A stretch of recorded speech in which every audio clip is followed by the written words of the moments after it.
going to introduce you still. Hi, I'm Jessie Hempel. I'm pretty sure Simone loves this panel because she hates authority and would like an impressive discussion on how to tear it apart and rebuild it. But let me tell you who we have with us. We have Rachel McGuire from the Institute for the Future. We have Eli Pariser from Upworthy. And we have Gary Marcus, currently affiliated with NYU, always affiliated with NYU. And I am Jessie Hempel from Backchannel, which is a Wired Media Group conversation. And when Simone and David were first sort of thinking about this topic and thinking about how to have a conversation about authority, we began to think about how authority in the 20th century was prescribed. It came from institutions, it came from experts. We universally decided who those were, and it was top down. And we've seen that become entirely disrupted over the last 20, 30 years. And I think that we've hit peak distrust in authority, but even as I say that, I worry that actually I don't know anything, like we're going way up over the mountain. And that's what we want to talk about today. But in order to talk about that effectively, I think we have to start by defining our terms. Guys, what is authority? I am the authority on authority, clearly. I'll take that, Rachel. Yeah. I mean, so I come from I spend a lot of time thinking about the future of health and healthcare, so the lens I'll bring often to this conversation will really be about what's changing in authority when it comes to how we pursue and produce health. But broadly, I'd say, we're moving from where authority was conferred from, authority is the right to command. Historically, I think it's been structural in nature, that we had structural authority, which is that you had the right to command by your position. So to your point, sort of institutional, but it was also what scholars call sapiential authority or knowledge-based authority. And so certainly in healthcare, one of the key transitions that we're undergoing when it comes to who has authority, not necessarily power, but authority in healthcare is really around that changing knowledge around what in effect actually does produce good health.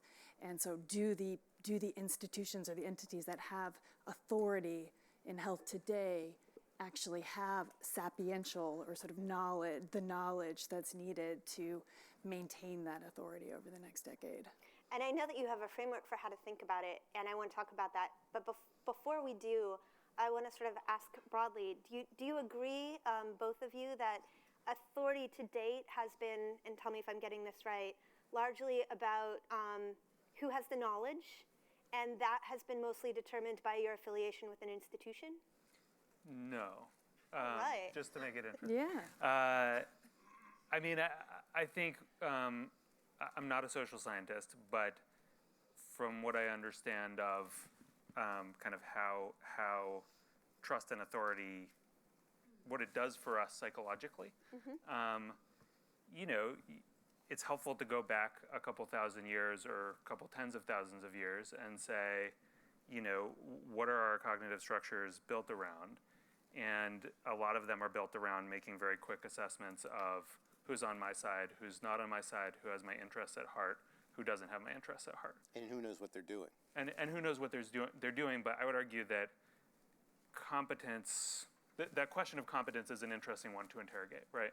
Because I think I'm going to specifically say it's not about access to knowledge per se, as much as who's going to protect me when someone's attacking me. I still think that is the primary lens through which many bonds of authority are created. And then I think there's a sort of technical domain that you're speaking about where we have a totally different way of conferring authority. But I think in our normal lives, trust is built through your being on my team or not on my team, and acting in my interest or not in my interest. So, and I think that's all kind of playing out as we see authority decenter because we're replacing a procedural way of building authority with one that is actually sort of much more familiar, which is this like person to person, do I trust the person who shared this piece of information rather than do I trust the process by which this piece of information was made? Okay, but there seems to me like you're not that far off. This centralized version of But it's authority. more interesting if we disagree. Yeah, it is. Thanks. I appreciate that. We need that in the middle of the afternoon too. Maybe you don't have coffee in front of you. Yeah. But maybe you're adding a historical lens, which is that if it feels like this centralized notion of authority is being disrupted, then we have to keep in mind authority hasn't always worked this way. And in fact, maybe in reality, it doesn't work this way.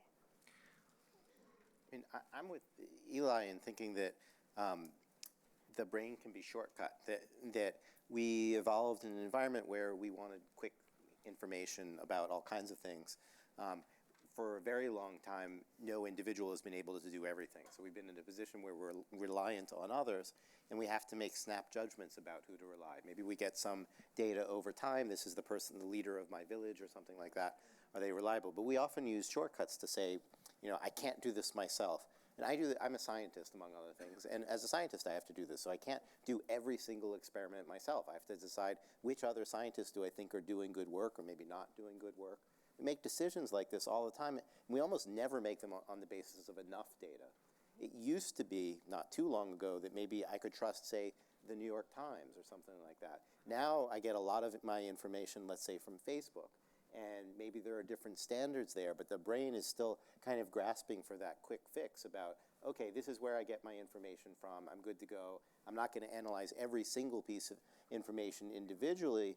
I'm going to be comfortable because Google or Facebook gives it up to me. I think part of why we're probably talking today is that we have a new kind of centralization of authority, which comes from places like Google and Facebook. They don't pronounce, hey, I'm the authority, but we implicitly assume as we visit their sites that they are authorities. And of course, this has come into question, as well it should, in the last few months. It should have been in question for longer. But I think part of the question is, like, there's a new regime here for where people get their information from and what they trust and how they decide what to trust in. I'm not sure we're that well equipped as a society to know. I remember a study I reported in a book that I wrote a few years ago called Kluge. The study looked at children and websites. This was 2008, I think. And children trusted the sites based on like how good the graphics were. I guess the implicit assumption is if the graphics are good, they must have money, they must have put this together right. But we all know this is not actually a good metric. But what are adults using now? I'm not sure. They're so much better. It's like, well, my friends posted it on Facebook. They're not even thinking about the fact that Facebook has some algorithm to serve up the things from the friends that most agree with them. Right? And there's plenty of research that says that adults make those exact same snap judgments when it comes to fake news. And Sure. if the website looks credible, just from a design perspective, then they'll buy in. I think my point was, I think, as a group of sort of highly educated rationalists, I'm going to go out on a limb and guess, it's easy to forget how non-rational authority is in many domains.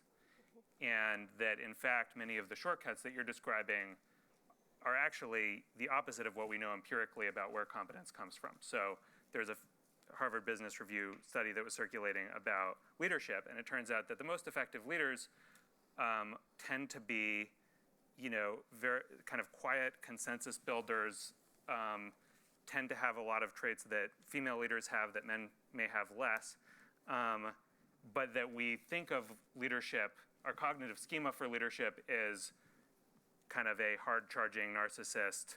I'm not making a political comment here. No idea who you're referring to. And so what we think competence looks like and what it actually looks like are two very different things, and our brains mislead us on that. I mean, the simplest version, just very quickly, is usually the presidential candidate that's taller wins, right? I mean, this is, a simple metric that you can use, and it's not a very good one. It's not correlated with reality. This does not bode well for women in presidential. It doesn't.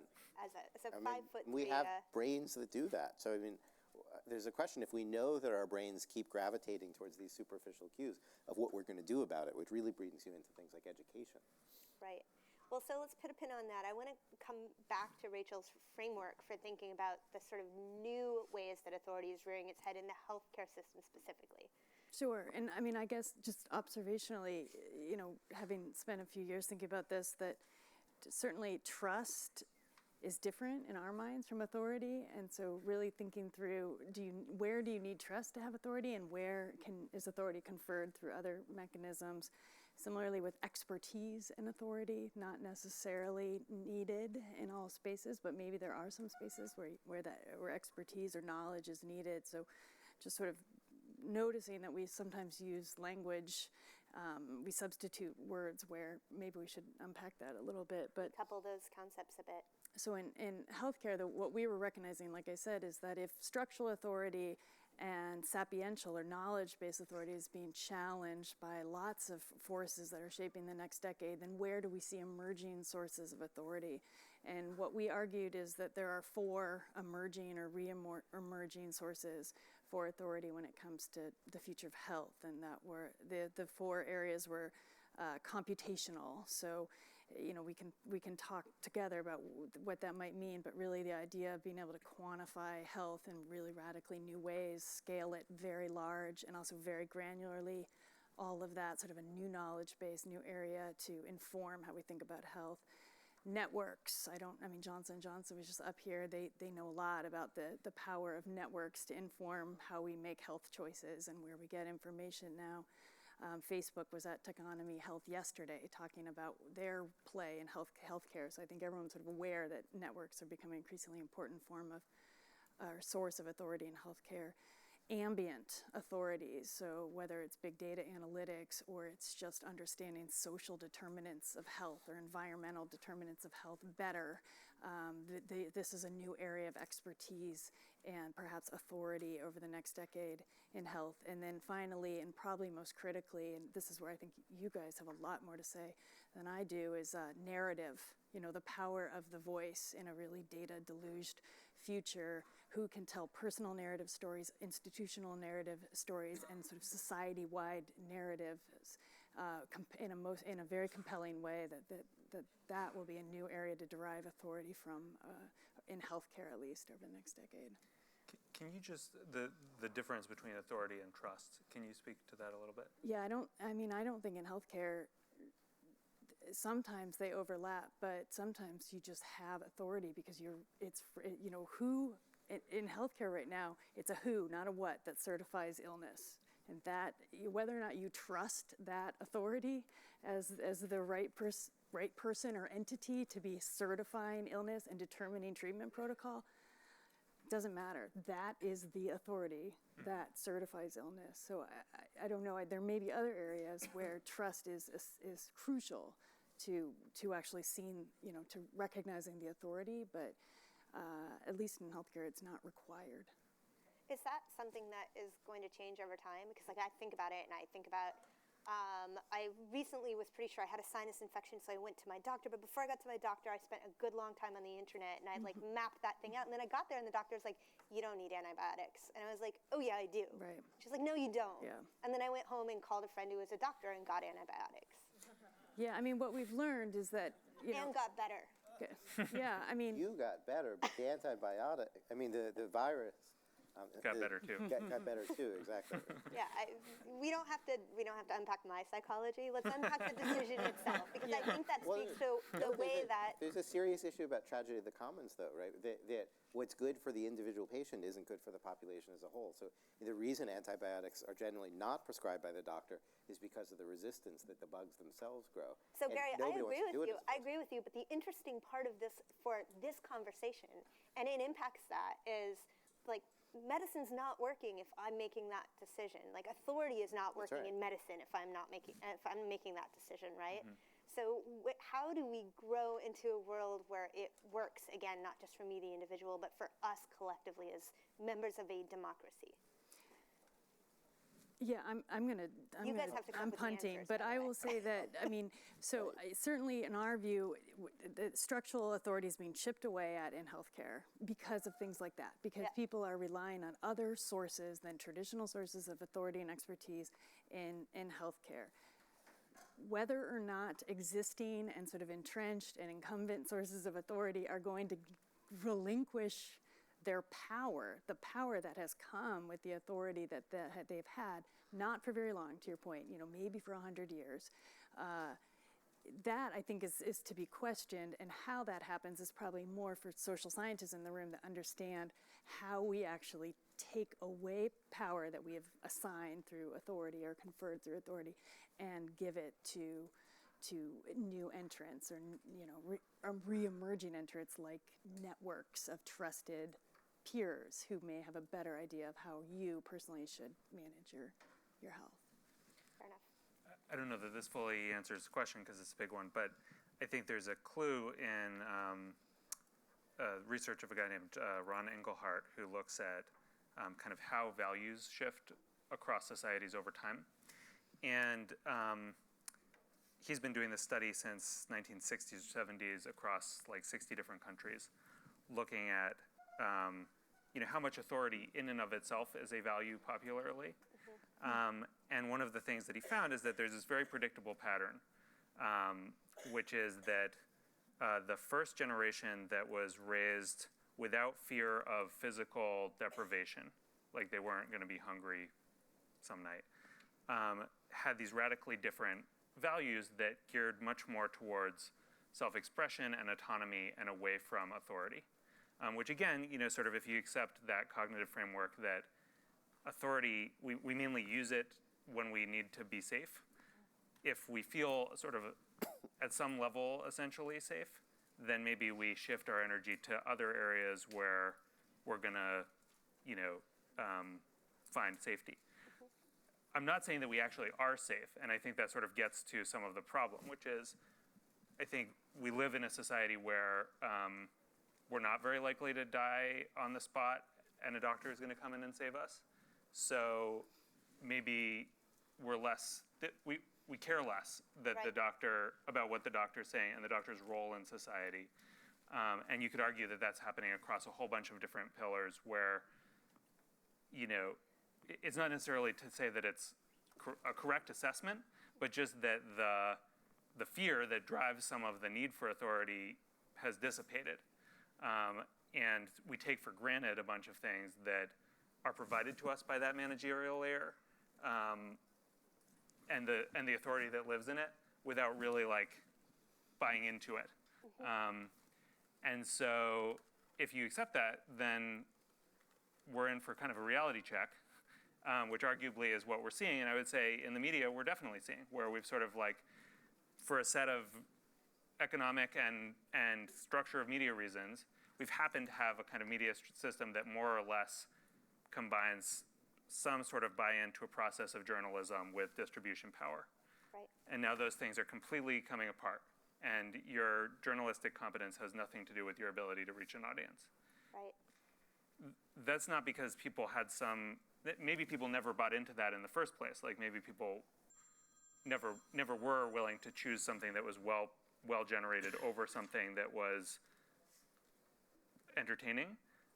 Maybe we just had a system in the middle that sort of did that work for them, and now that system's going away. And so, to me, the question then becomes, well, how do you build structures that have that level of trust that work in a kind of networked environment?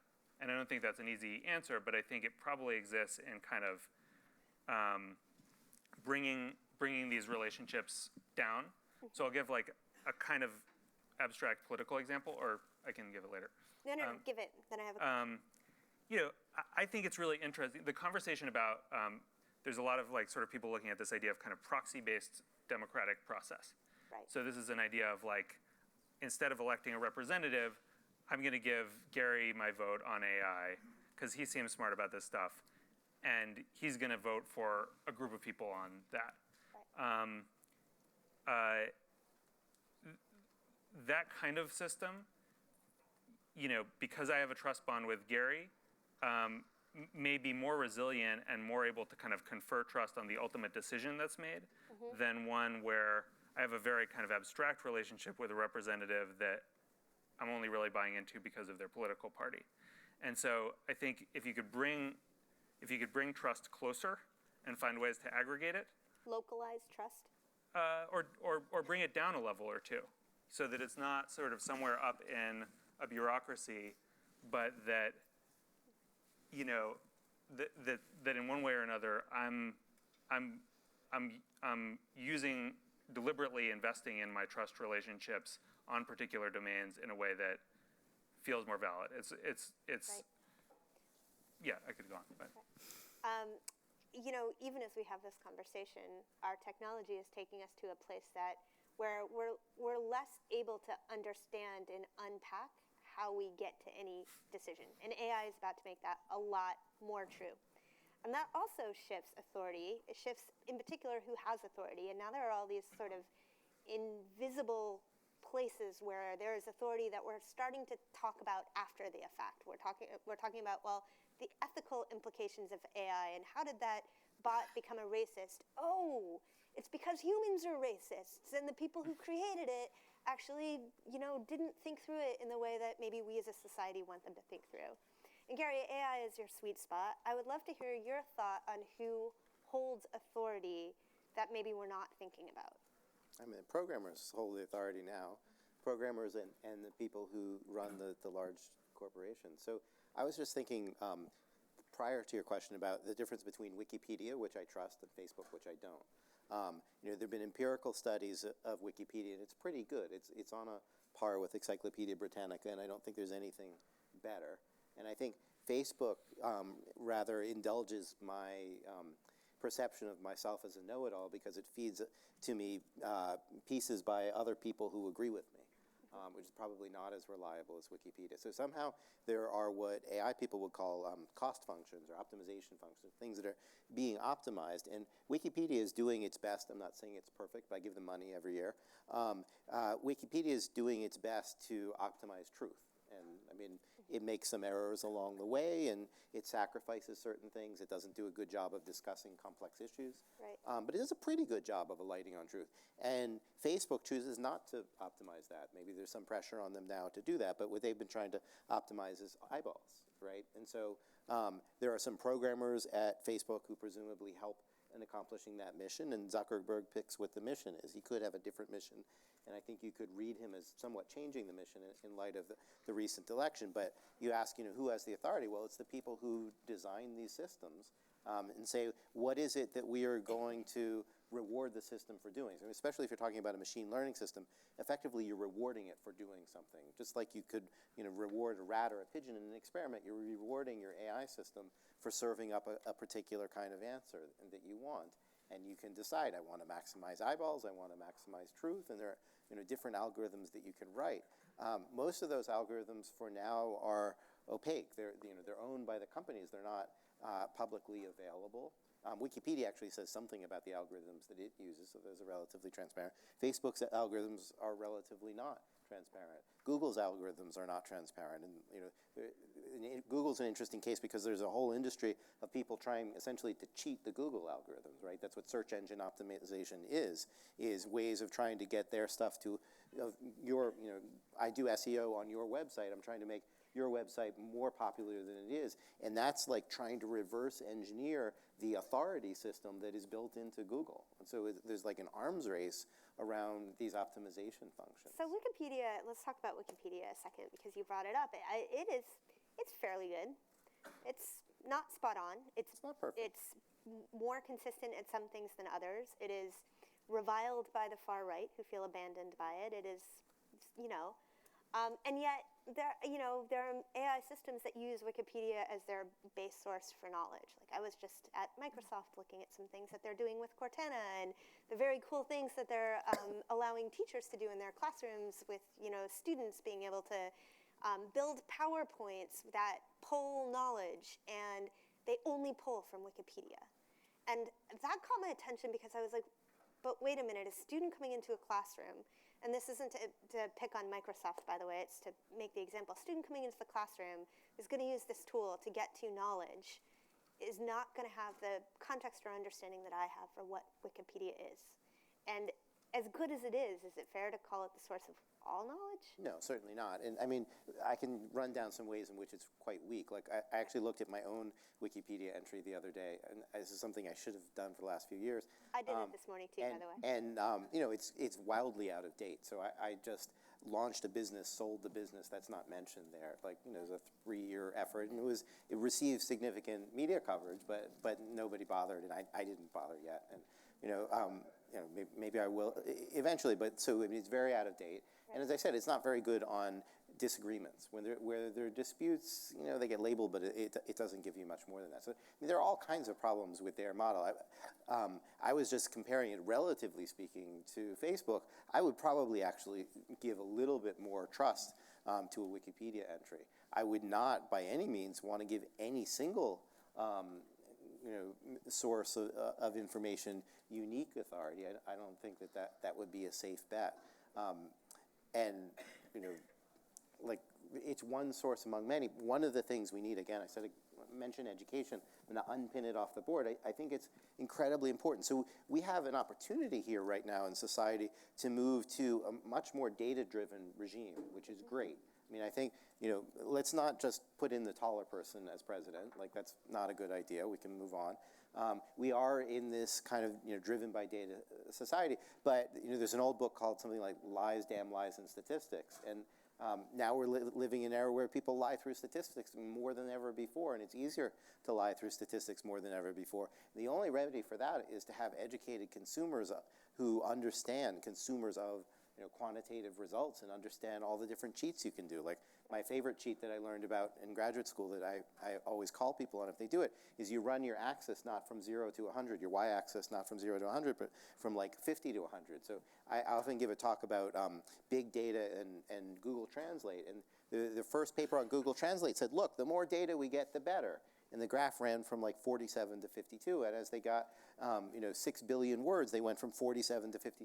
And then I replot it from 0 to 100. And you're like, well, okay, more data helps a little, but it's basically a flat line here. Well, you need to have those kind of mental facilities in your head in order to be a good user of big data. So it's great that we have that data and that we have a society that's attuned to it. But unless we educate people in how you think about data in the same way we need to educate them about critical reasoning in general, it's still not a cure. Having the data themselves, even if they're always available, is not necessarily a good thing. You can go correlation hunting for anything that you want. So I understand that, and I think that we are, you know, I see that the fact of the matter is that AI is sort of taking the thought process out of a lot of what we do, so that we don't necessarily even know to have the conversation with ourselves about any given process, whether it's the news that we're reading, whether it is the healthcare that we're receiving. And yet the inputs going into AI aren't without bias. They're controlled by a fairly narrow group of people who are the new authority, but not necessarily named so, or just beginning to name so. So, you know, where can we improve? Like, how do we even begin to have a broader conversation about that, and to help a sort of functioning democracy embrace AI without being played by it? I think the first thing is people have to realize that the illusion of transparency doesn't mean that something's actually transparent. So your Facebook feed is user-friendly. Stories just pop up, you like them, you feel like this is all to the good, but that doesn't mean that the system behind the curtain is doing what you want it to do, or that you have any control over it. And I think it's just very easy to take pre-digested morsels and assume that they're what you want them to be. I mean, this is true for classical media too, right? I mean, some editor decides what's important for you. We should be moving towards a world where individuals have tools to adjust some of this for themselves. So what mix of news would I like that agrees with me, and how much do I want to see what the other side actually says? And you should be able to have agents that decide that for you. And you know, for various commercial reasons, nobody's done it, but you could do it now. I think a second thing is people do have to realize that no system is without bias. There's this book, Cathy O'Neill's book, Weapons of Math's Destruction, which is about some of the ways that biases can find their way into AI systems. In fact, there's no way to build an AI system that is without bias. There's something called the no free lunch theorem that says that any system has some bias of some sort or another. So we have to be educated consumers. We can't expect that by magic, just because a machine does the computation for us, that it solved the problem. So I'm just giving the audience a heads up. We're going to ask for questions in 1 minute, but you each have something to say on that. Rachel? Well, I was actually going to ask a question too, if that's all right, Please. around algorithmic disclosure in the future. That do you envision, either of you, and Jesse, I think you should weigh in too. We'll switch roles. A future in which organizations have to disclose. I think Amazon said something like 70 million machine learned nudges last year or next year or something. Is there ever a future where organizations have to disclose what is feeding their There is certainly talk about system? this. So there's a right to explanation that's been discussed Yeah. in Europe, and I won't be surprised if that happens here, and I think it's a good thing. There's a kind of countervailing trend, which is that the AI technique that's most popular right now, called deep learning, is not very transparent. They don't really know. Yeah. They wouldn't I know think what to say. there will be Yeah. social pressure over time, and you can already see the beginnings of it, to move towards algorithms that are more transparent. And I think that that's a good thing. I hope we will have algorithms that are more transparent, and that people will push for that. I mean, just imagine when we have driverless cars as a matter of routine. You know, if your spouse is killed in an accident, and what you get back is a vector of 3 billion numbers, and like, this is why I had the accident. So I'm really very satisfied. Right. That's terrifying, Gary. Eli? It's going to happen. Well, I mean, I think to the question of like, I mean, listening to you, I sort of realized like, you know, there's an idea from Marx of the commoditization of the fetishization of the commodity, and I feel like partly what we're talking about is like the same thing with facts or with information. We have this little fact or idea, but it's totally separated from the history of it, and where it comes from is erased, and that's a bad way to deal with knowledge, and a very dangerous way to deal with knowledge. And it's exactly what you're describing when you're talking about pulling an arbitrary fact without its history attached. Right. And so I think that question of context and how do you build context for people so that they understand, like, how did this get to me? By what process did it get to me? Right. That becomes very important. I think the second piece is, I think part of the argument I'm making, and this is not coincidental with running a media company that I run, Upworthy, is I think that the kind of emotional and story component of how we build authority and trust and buy-in to some of these systems is really important. And that the conversation of, are we going to kind of be rational and fact-based, or are we going to be emotional and story-based, like, that can't be the conversation, or the rational fact-based side will lose, and I very much don't want that to happen. So how do we make the arguments for buy-in to these systems of authority and expertise in a way that resonates emotionally and that resounds with the way that people actually build trust and understand the world? And how do we tell those stories that give people the context and the emotional buy-in to those systems? Because we can't rely on that managerial layer to save us. We've got to actually like build those cognitive structures anew. To integrate those things. Yeah. Let's get a question or two from the audience. We're going to go there. I like the confidence idea. Authority and trust, and a couple of times, Eli, you've talked about management and leadership. So a lot of times we think about leadership having authority or being, you know, viewed at with trust or distrust. So in this new world, how do we define leadership? A couple of times you said the management layer, we have to find our own. So do we actually have to redefine what leadership is in a world where authority leadership. and trust and are kind of migrating? You'll notice no one's talking. They're just deep in thought. Well, I'm trying to figure out where. So I will tell you publicly, my prediction is that in the next 2 to 3 months, we will have a new president. I could be off by a factor of 4, but I doubt it. And that's going to have interesting repercussion for society, right? So we will presumably have somebody from the same party, but we will have what I think is going to look in retrospect like a travesty, and people will do a lot of hand-wringing about how this happened and what could they have done. So I think it's an interesting moment to be thinking about authority in the leadership sense. I mean, I think something went wrong last time, and I think a lot of things responsible for it. One of which I think we were talking about now, which is the way in which media was distributed and consumed, and how authority worked there. I mean, my 2 cents would be that sometimes we're too fast to assume that access, whether it's access to information or maybe even access to media channels or whatever the case, equates power and, then gives you some right to command. And I'm not sure that we're there yet. Right now, I think you see a lot of, the access has sort of agitated the structures, but I think there's still a fair amount of authority that's still in structural positions. And, certainly women and people who have less privilege, I think, would be the first to say that there's still quite a bit of structural authority in our society. And while the access has maybe democratized, we've got a ways to go before we're really going to see authority rewritten writ large. Okay, I'm going to skip over you for this one and go to one final audience question. Make it quick if you can. So there's obviously a great deal of fragmentation, which we've talked about throughout the day. But one of the reactions to that, like from a Tavistock perspective, would be this notion of oneness that comes out so that the leadership characteristics are part of a dynamic related to that fragmentation. It doesn't mean that they necessarily go away. I think it's So more... let's get to the question quick because we're running out of So time. I'm just curious, especially for Gary, what's your perspective about the dynamics as we move through this cycle? Because this is the requirements for oneness in this group that we call the United States are not going to fade away. They're actually going to stay with the dynamics of the society through that fragmentation. So I'm curious to hear where you think the dynamics are going.